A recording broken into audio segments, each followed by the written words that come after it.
আসসালামু আলাইকুম রহমতুল্লাহি বারাকাতুহু। আমি আশা কিচেনে অনেক স্বাগত। বন্ধুরা কেমন আছেন? আশা করছি ভালো আছেন, আমরাও ভালো আছি। তো বন্ধুরা, আজকে রবিবারের ছুটিতে বানিয়েছি বিরিয়ানি। একদম ঘরোয়া পদ্ধতিতে খুব তাড়াতাড়ি বানানো হয়ে যায়। 2-3 জনের জন্য বিরিয়ানিটা আমি দেখিয়েছি। আমার আগের পুরনো ভিডিওতে অনেকজনের বিরিয়ানি বানানো আছে, কারণ অনেকগুলো মানুষের।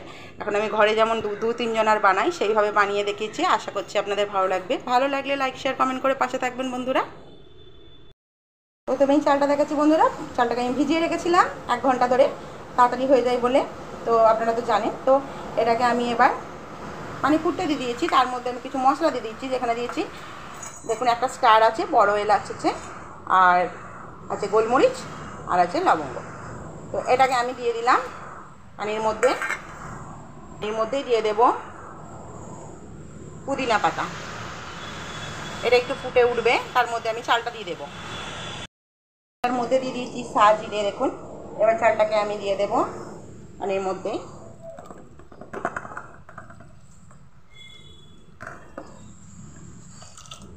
ভাতটাকে আমি ভেজে নেব।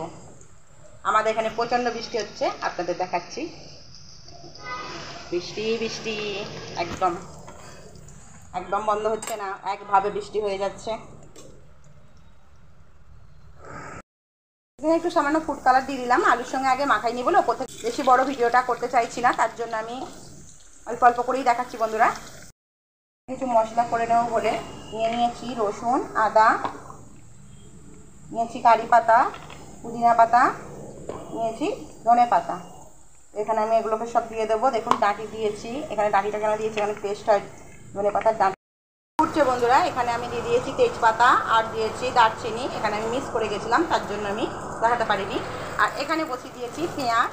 অনেক বেলা হয়ে গেছে বন্ধুরা, আজকে ওই জন্য দুদিতে করে বসিয়েছি। এখানে পেঁয়াজটা এই কালার হয়েছে কারণ এই যে আলুতে দিয়েছিলাম ফুড কালার, ওর জন্য। তো এটা বেরেস্তা ভাবে করে তুলে নেব আমি। ভালোভাবে ফুটে গেছে, এর মধ্যে দিয়ে দেবো লবণ। ভালোভাবে মিশিয়ে দেবো লবণ দিয়ে।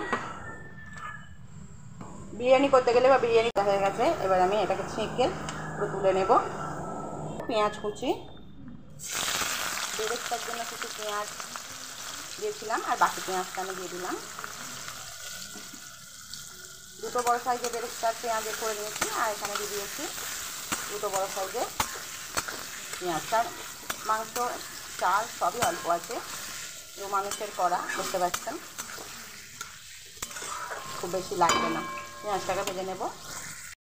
হয়ে গেছে, 70 থেকে 80% কুক হয়ে গেছে। এটাকে আমি এবার নামিয়ে দেবো। 800 মাংসকে ধুয়ে পরিষ্কার করে নিয়েছি। এবার আমি দিয়ে দেবো কড়াইয়ের মধ্যে। লবণ দিয়েছি। লবণ দিয়ে আমি এটাকে আগে ভেজে নেব মাংসটাকে। মশলাটা পিষে নিয়েছিলাম বন্ধুরা, যেটা আপনাদের দেখালাম, সেটার মধ্যেই দিয়ে দিচ্ছি হলুদ গুঁড়ো, এখানে দিয়ে দিচ্ছি জিরে গুঁড়ো, দিয়ে দিচ্ছি লঙ্কা গুঁড়ো। এটা একসাথে দিয়ে দিলাম কারণ আমি চিকেনের মধ্যে এটা সম্পূর্ণটাই দিয়ে দেবো। এটা একসাথে দিয়ে দিলে অসুবিধা হবে না। এখানে দিয়ে দেবো এবার ধনে গুঁড়ো। ভালোভাবে ভেজে নেওয়ার পর আমি দিয়ে দিচ্ছি মশলাটা।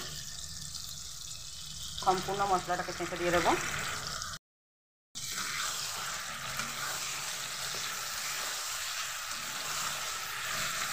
লবণ আমি পরিমাণ মতো লবণ দিয়ে দিচ্ছি বন্ধুরা। এবার আমি মশলাটাকে কষিয়ে নেবো।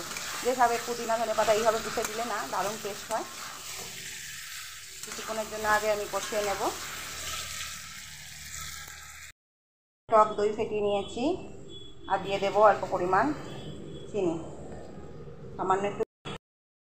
বিরিয়ানিতে যারা একটু চিনি দেন না তাদেরকে আমি বলবো একটু চিনি দিয়ে দেখবেন, তার ফ্লেভারটা একদম অন্যরকম হয়ে যায়, এত সুন্দর খেতে লাগে।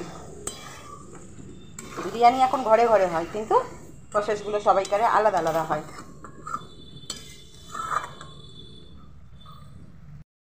একটুও পানি ইউজ করিনি, ওই দইটা দিয়ে আর তেল দিয়ে যতটা ভাজা হয়েছে একদম কষানো, সুন্দরভাবে কষিয়ে নিয়েছি বন্ধুরা। একদম কষানো রেডি হয়ে গেছে। এখানে আমি দেখুন টমেটো রিং রিং করে পিস করে দিয়ে দিয়েছি। একটা টমেটোকে দিয়ে দিয়েছি। আমি এইভাবেই মধ্যেখানে দিয়ে দিই, তাতে ভাতটা তলায় লেগে যায় না। তো এর মধ্যে আমি দিয়ে দেব মশলা। দিয়ে দিলাম তেল মশলাটা। আমি নিচেতে চিকেন দিই না, আপনাদেরও বলবো কখনো বিরিয়ানি করলে নিচেতে চিকেন একদমই দেবেন না, কারণ চিকেন এত নরম যে তলায় লেগে গিয়ে নষ্ট হয়ে যায়, গলে যায়। মাটন হলে ঠিক আছে। এবার আমি দিয়ে দেব ভাতের লেয়ারটা। আমি আলুগুলোকে আগে দিয়ে দিলাম, মশলার উপরে দিয়ে দেওয়াই ভালো, কারণ আলুগুলো শুধু ভাজা আছে, কোনো রকমভাবে সেদ্ধ করা নেই। এর মধ্যে দিয়ে দিলাম চিকেন কিছুটা, দিয়ে দিলাম বেরেস্তা, দিয়ে দেব একটু ধনেপাতা, একটু পুদিনা পাতা, আবার লেয়ার দিয়ে দেব ভাতে। সমস্ত কিছু দিয়ে সাজিয়ে নিয়েছি। বিরিয়ানি মশলা দিয়েছি, কেনা বিরিয়ানি মশলা।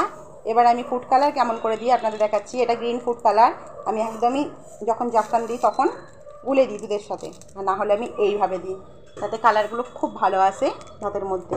এটা অরেঞ্জ ফুড কালার দিয়ে দেব, এক কোণে কোণে সবটা করে দেবো। দেখুন 4 কোণে 4 রকমভাবে দিয়েছি। এটা গ্রিন কালার, এটা অরেঞ্জ কালার, এইভাবে দিয়ে দিয়েছি। আমি সমস্ত কিছু দিয়ে দিয়েছি, বিরিয়ানি মশলা, বেরেস্তা, পুদিনা পাতা, ধনে পাতা সমস্ত কিছু দিয়ে বসিয়েছি। ঘি দিয়ে দিয়েছি, এর ওপর দিয়ে ছড়িয়ে দিয়েছি, গোলা ছিল। তো এবার আমি দমে বসিয়ে দেব। বিরিয়ানি দমে বসাই, এটা আমার তাওয়া, পুরনো তাওয়া, বসিয়ে দিয়েছি। মিঠা আতর ইউজ করি না বন্ধুরা, আমি গোলাপ পানি দিয়েছি, কারণ মিঠা আতর একদম খেতে চায় না। যারা পছন্দ করেন তারা দেবেন। তো আমি দমে বসিয়ে দিয়েছি। এই হাঁড়িটা দেখুন, আমি দেখাচ্ছি, কত ছোটো না, ছোটো, কিন্তু এটা আমার পয়ে হাঁড়ি। যেন মনে হয় যেন ভাত খেয়েও ভাত শেষ হচ্ছে না, এত এত সুন্দর একটা হাঁড়ি, যে আমি চাল দিলেও মনে হয় যেন চালটা কম দিয়েছি, ভাত বেশি হয়েছে। সবসময় আমার এটা মনে হয়, সেটা যেন আমি বিরিয়ানিও 2 মানুষের 3 মানুষের করি এই হাঁড়িতে, আমাদের খেয়েও বেঁচে যাবে বন্ধুরা আপনাদের সঙ্গে। এর জন্য হাঁড়িটার সাইজটা আমি শেয়ার করলাম। দেখুন কতটুকুনি হাঁড়িটা। গ্যাসটা জোর দিয়ে দিয়েছি বন্ধুরা। একটু গরম হয়ে যাওয়ার পরে আমি আস্তে দিয়ে পুরো 10 থেকে 15 মিনিট আমি দমে দেবো। দম হয়ে গেছে বন্ধুরা, গ্যাসটা আমি অফ করে দিচ্ছি। এবার আপনাদের খুলে দেখাবো।